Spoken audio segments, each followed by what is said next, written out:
The other news in Dallas, of course, is Zeke Elliott potentially getting released here. So how did we get here, guys? How did we get here to Zeke Elliott signing a crazy contract, 2019? Yep. And now released just a few years later. Yeah, I mean, the thing here is once the Tony Pollard franchise tag came in, you had to think this was a possibility. We've seen the running back market be incredibly slow. Basically, the only notable deal is David Montgomery getting 3 years, $18 million from the Detroit Lions. A solid contract, but obviously nothing crazy there. And I think once Aaron Jones took that pay cut in Green Bay, $5 million pay cut, that I think was a signal to Ezekiel Elliott, Joe Mixon, Dalvin Cook, all these guys that, hey, teams are probably going to consider cutting you if you don't take a pay cut as well. And I think Ezekiel Elliott maybe called their bluff in Dallas, and they're going with it, saving about $11 million there. You can't be paying two running backs $22 million in 2023. I mean, it just sort of highlights like how terrible that contract was. This is basically the first opportunity they have to get away from it.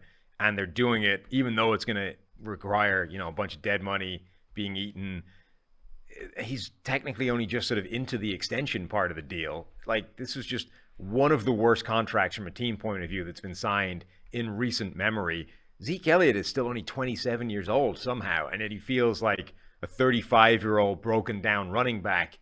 Like, just an absolute catastrophe from a Dallas point of view. And that cost them Amari Cooper, who they're still trying to sort of replace in that offense in terms of production, in terms of what it does to the entire passing game. The Zeke Elliott contract prevented them from doing certain things or forced them to do certain other things and offered nothing in return. Well, that's what I wanted to break down. I wanted to ask Brad, you in particular. We talk a lot about the running back contracts and how bad they are, right?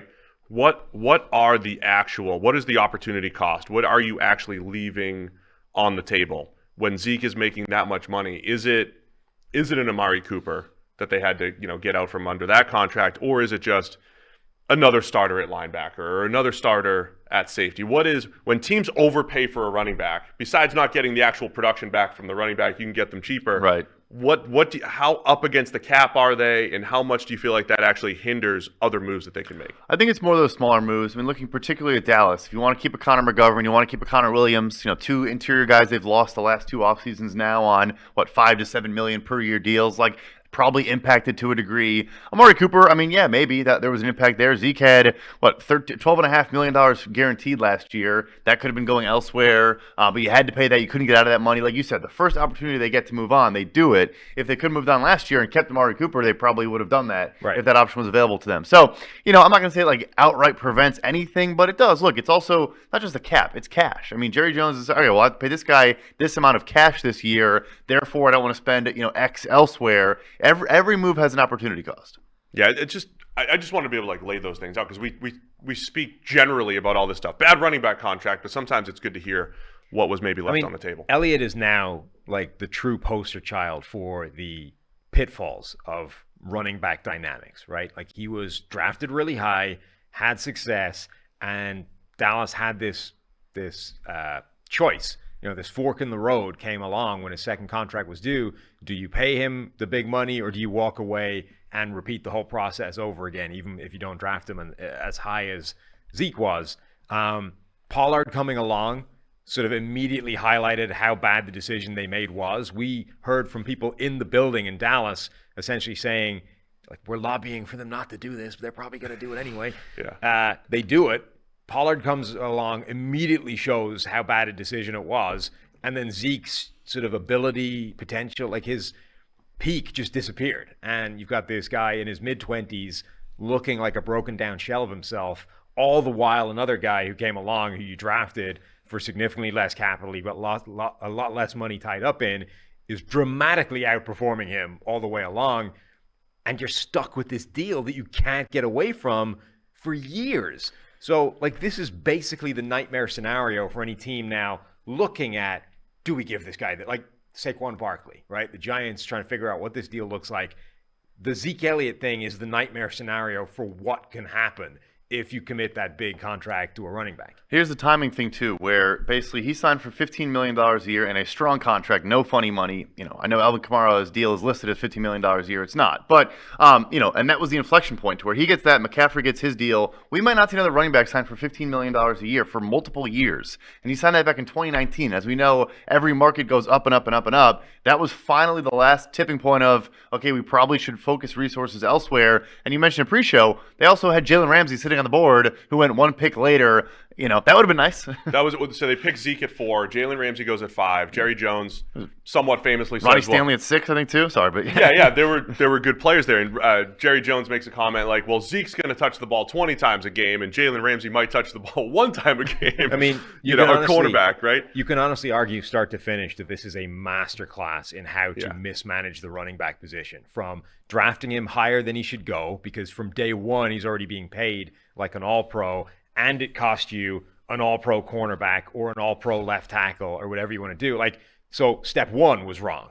For 2 different reasons, it was wrong. It was too high from a contract standpoint, and the opportunity cost was like All-Pro players at more important positions. And then they doubled down on the wrongness by extending him to the monster contract, which saddled them with this deal for years.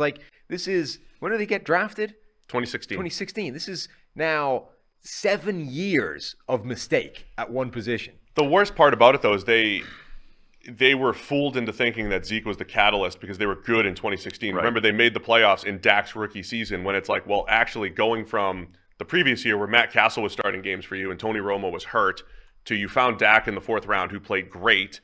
And again, when you find stats that lie, every time we give Zeke 20 carries, we're 22-1 and all that fun stuff, you make it seem like he's the catalyst. And I think Dallas kind of got caught into that. I mean, you have Tyron Smith, Travis Frederick, and Zach Martin in the primes of their career blocking for him. So, yeah, he's going to do pretty well. I would hope so. And then, I mentioned Jalen Ramsey, Ronnie Stanley, DeForest Buckner, Jack Conklin, the next 4 picks in the draft. I mean, very, very good players at premium positions. So, don't we think, just like 4th down decisions around the NFL, the league they've caught on to this, right? Day 1 of free agency was guards and defensive linemen.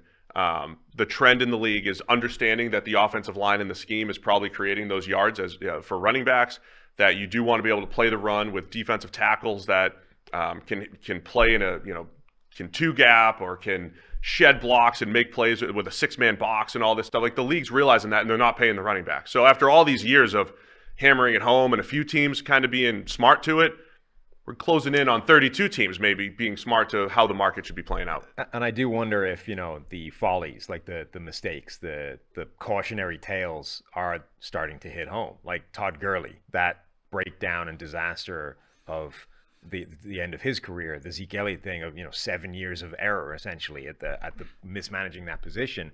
And this is not to say that either one of those guys was a bad player. Like Todd Gurley in his prime was great. Zeke Elliott in his prime were great. The point being, it's just not worth the allocation of resources, because Tony Pollard, who you drafted, in a completely different spot, is also great. And if you had 3 All-Pros paving the way, almost anybody is going to look great in that scenario. So I think as much as, the league generally is getting more sophisticated and aware of analytics and data and all these kinds of things, it's also the sort of specific case studies of when it goes wrong that is going to help make that case for you as much as anything. No, 100%. I think it's a good point. The market reset has happened. I mean, it's a dramatic thing. And I will say this, though. I now think we are approaching maybe not right now, maybe next offseason, an inflection point to where I think we're still going to hear from the league, okay, so these guys are at their best on their rookie contracts, so we can draft them relatively high, and then won't extend them. Yeah. I think there's going to be a point where, okay, look, I'd rather give David Montgomery 3 years, $18 million than spend a top 50 pick and not use that elsewhere. There will come a time where there's an inflection point of, I'd actually rather do a mid-tier signing on a guy that is solid. Yeah. And, Bijan Robinson's special talent, I get that. But, you take him top 15 as opposed to just, look, Rashad Penny's going to Philadelphia for $1.3 million. There's a point where maybe it actually tilts towards, again, shorter term, don't go 6-year extension like Zeke, but sign a guy that's solid for 3 years. There might be a middle ground there.